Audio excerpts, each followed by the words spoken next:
So this is a very, very brief tutorial on the self-correcting economy. So we've studied Keynesian economics and we've demonstrated how fiscal policy, in theory, can correct recessions or inflation. So now we're going to talk about the self-correcting economy. So now we're going to show how the economy, number one, used to actually fix itself back in the day. And we'll start off by discussing this guy here. This is Friedrich Hayek. He's an economist who was contemporary with Keynes, although he was younger. So, well, here's his bio. He's letting you know. He's an Austrian economist. He wrote a book called The Road to Serfdom. And basically what that means is if you rely on the government to continually bail you out, eventually you're going to end up being a slave to the government.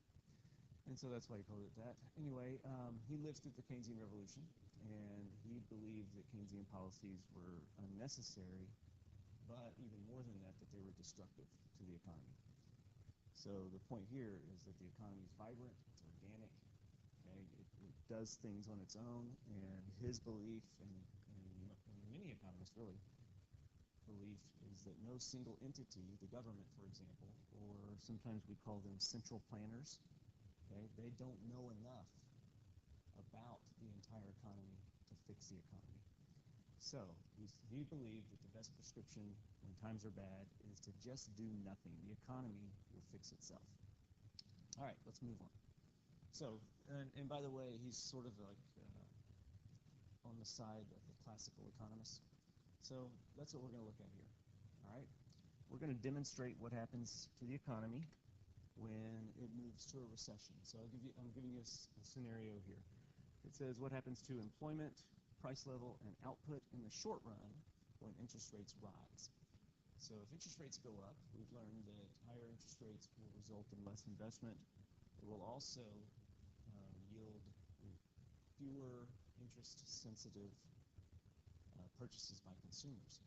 So basically, as a result of less consumption and less investment, the economy is going to roll on over here into a recession as a result of the higher interest rates. So we do this, okay? Now, that's a short run thing, okay? So in the short run, okay, businesses can no longer charge what they used to charge for goods and services. Also, because we're in a recession, they're producing fewer goods and services, okay? And so that we demonstrate that output has gone down. We're in a recession, okay? As the economy moves forward, we learn that wages are going to begin to fall, okay? So as the economy adjusts, okay, we're in a recession. Everything I buy is not costing as much as it was in terms of inflation. And so I'm willing now to accept a lower wage. Also, other inputs, the land, capital, whatever, all of these things will eventually go down in price, okay, as the long run continues. Now, how does the new resource cost affect the aggregate supply curve? Okay, we learned that lower resource costs will increase aggregate supply. So, in the long run, the economy moves forward with a second aggregate supply curve, and we end up at that new equilibrium. So basically, we started out here, number one, at that equilibrium. The recession moved us to this second equilibrium. But then as the long run takes hold, we end up at our third equilibrium, which is back to full employment output. Okay? So here's a little note for you. Okay? In the short run, only output prices change. Okay? As those price changes take hold in the economy, in the long run, resource costs will change. And so that's why we will always end up right back on the long-run aggregate supply curve. The equilibrium where the two short-run curves cross will always end up back at the long-run curve. It might take a while, and you'll recall Keynes said that in the long run we're all dead. So yeah, it can take a long time, but the point is that the economy does fix itself. All right, let's look at how the economy deals with unanticipated inflation. Okay, so again, we'll start here with this scenario. It says what happens to employment, price level, and output in the short run when incomes rise.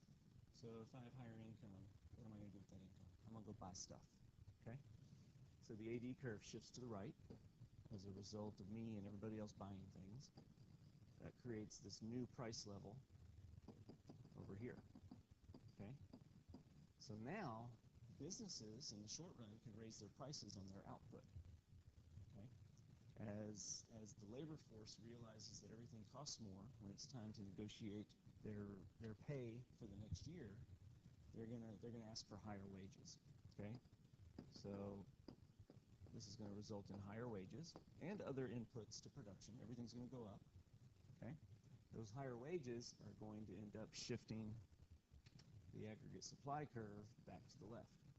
Okay, and so we again will end up on the long-run aggregate supply curve. So why are we learning this? Well, because in some situations, if the economy is left alone, it will fix itself. And you need to understand that what's going to happen is that we're going to have long-run changes in the price level, okay?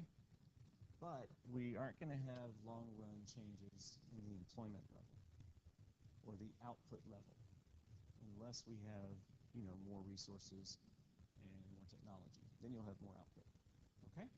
So that's the self-correcting mechanism that we talk about in classical markets.